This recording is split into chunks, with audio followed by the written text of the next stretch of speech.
In comments made on Wednesday, Johnny Manziel conceded that being 5'11" affects his play as an NFL quarterback. Here's the quote for you. "I'm not going to be able to sit there like some of these taller quarterbacks in the league and just be able to see everything happen as the play is on. I think I'm getting better at it, but I'm nowhere near perfect, that's for sure. Michael Johnson is 6'7". Carlos Dunlap is 6'8". I'm like 5'11 and a half, I guess."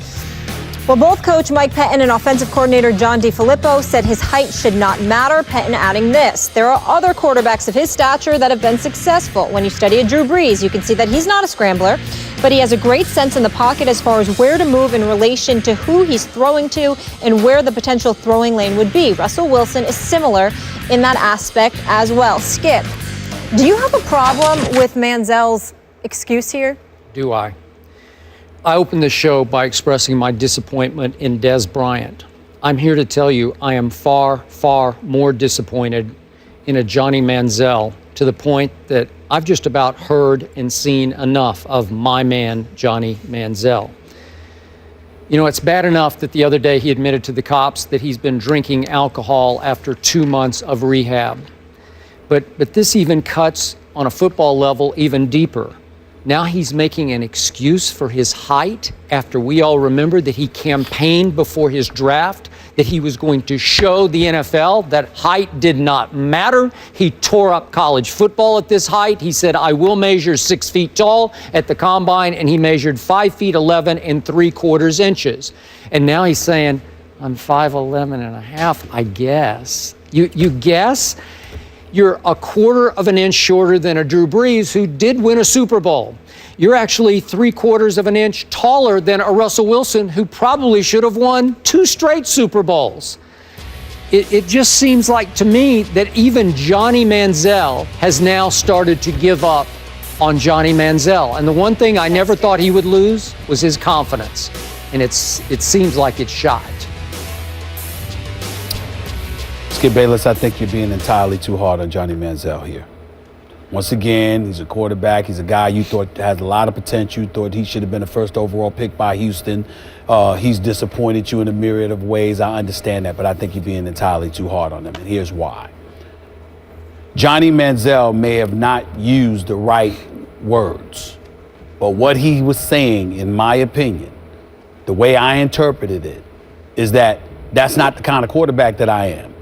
I'm a quarterback that scrambles out of the pocket, that makes plays, okay? Not just standing in there trying to look over defenders and anticipate with timing routes, etc., where to throw the football and to whom.